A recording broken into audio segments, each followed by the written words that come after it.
존잘오타쿠, 종타쿠의 오늘의 오더길기.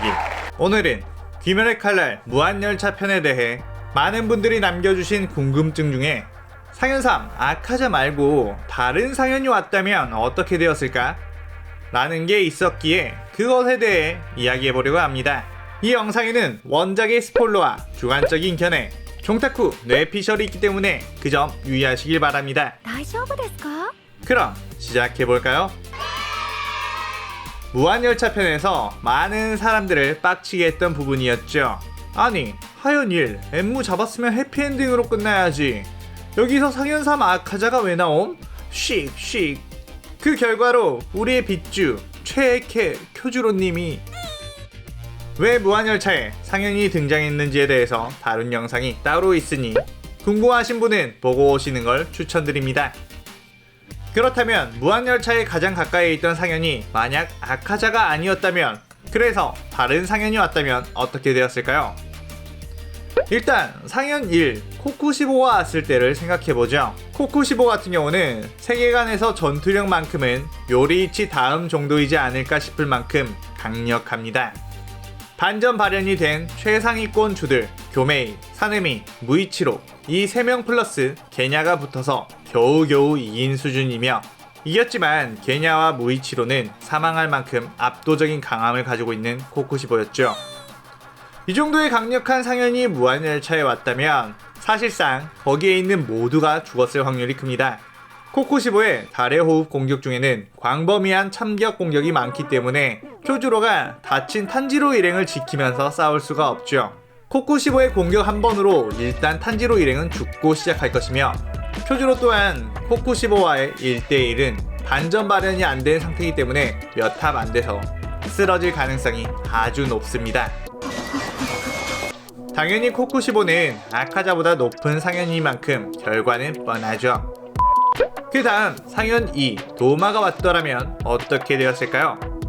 도우마 같은 경우도 전투력 하나만큼은 아카자의 위에 있을 정도로 강력한 녀석입니다. 거기에 아주 비열하고 잔인한 성격까지 가졌죠.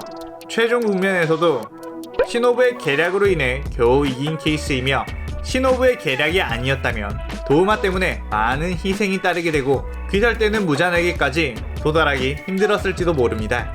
도우마 역시 공격에 광역 스킬이 많이 붙어있기도 하고 아주 사이코적인 모습이 있어서 일부러 탄지로 일행을 고문하며 쿄주로의 멘탈을 건드렸을 것 같습니다.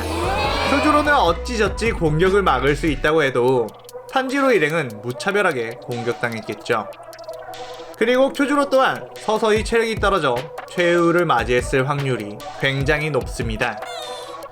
자, 상현 1, 코쿠시보와 상현 2, 도우마는 당연히 아카자보다 높은 서열이니만큼 더욱 최악의 결과가 나왔을 건 분명하고, 그렇다면 아카자보다 서열이 낮은 상현 4, 한탱구가 나왔더라면 어떻게 되었을까요?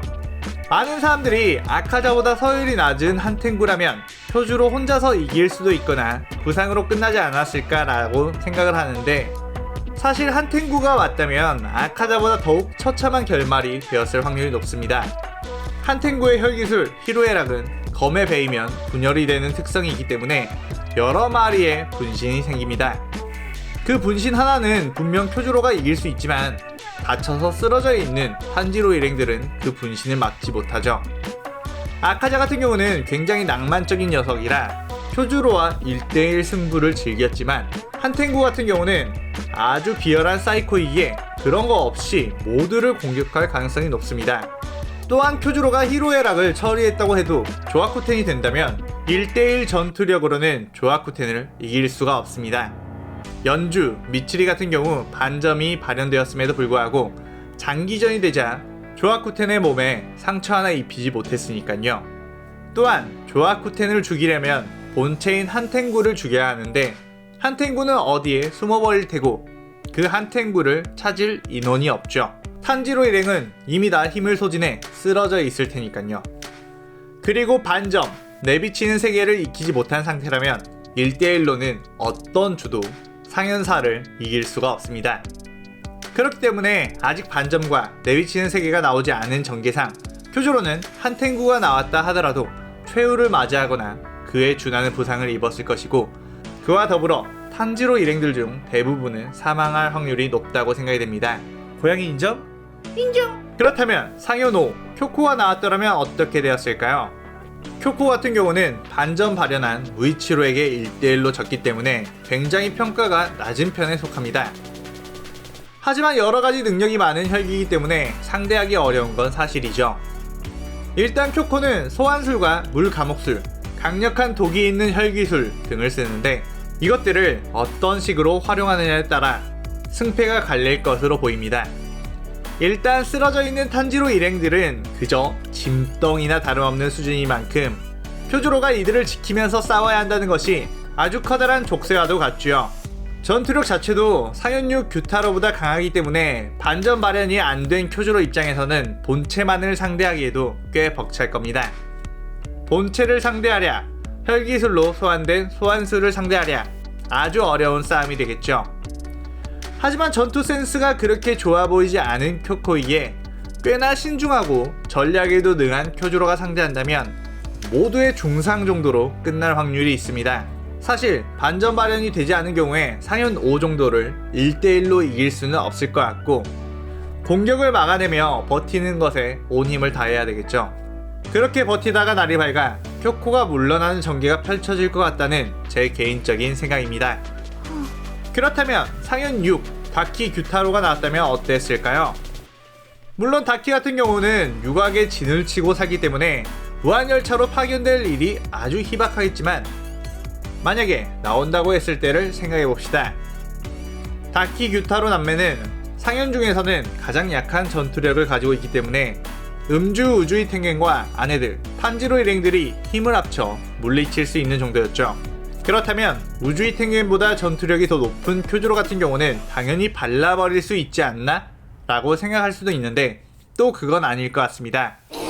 왜냐면 육각편과 무한열차의 차이점은 육각편은 아군 쪽, 싸울 수 있는 상태의 인물들이 적보다 훨씬 많았고 무한열차편은 엠무와 싸움 후에 싸울 수 있는 상태의 인물은 쿄조로 혼자라는 겁니다.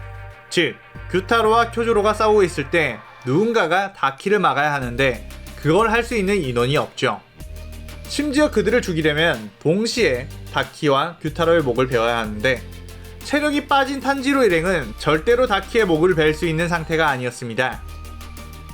그렇기 때문에 강력한 혈기와 2대1로 싸워야 하는 상황에서 장기전으로 돌입하게 된다면 쿄조로는 궁지에 몰릴 수밖에 없겠죠. 아니면 규타로가 쿄조로와 대치하고 있을 때 다키가 탄지로 일행들을 죽일 수도 있는 상황도 쉽게 그려집니다. 혼자서는 둘의 목을 동시에 벨 수 없다는 점 때문에 혼자서는 상현 5 쿄코보다도 상현 6 다키 규타로가 더 힘들고 까다로운 상대가 될 것 같네요.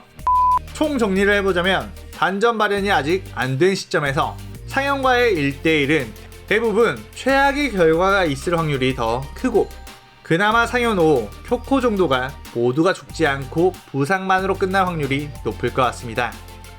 번외로 이 시점에 카이카쿠 얘가 나온다면 얜 그냥 쿄조로가 참교육 얼마든지 가능할 듯? 이렇게 정리를 하면서도 정말 아쉬운 게 그놈의 반점. 진짜 쿄조로가 반점만 발현되었다면 얼마나 엄청난 간지를 뿜고 강력한 힘을 보여줬을지가 궁금하네요. 이 화염 이펙트에 이 잘생긴 얼굴에 반전까지 나오면 진짜... 오늘 영상은 주관적인 견해를 가지고 만든 영상이니만큼 다른 의견을 가진 분들도 많이 있을 거라고 생각됩니다. 자유롭게 자신의 의견을 댓글로 남겨주신다면 정말 감사하겠습니다. 자, 오늘의 오덕일기는 이것으로 마치겠습니다. 재밌게 보셨다면 좋아요, 구독 누르는 거 잊지 마세요. 사요나라.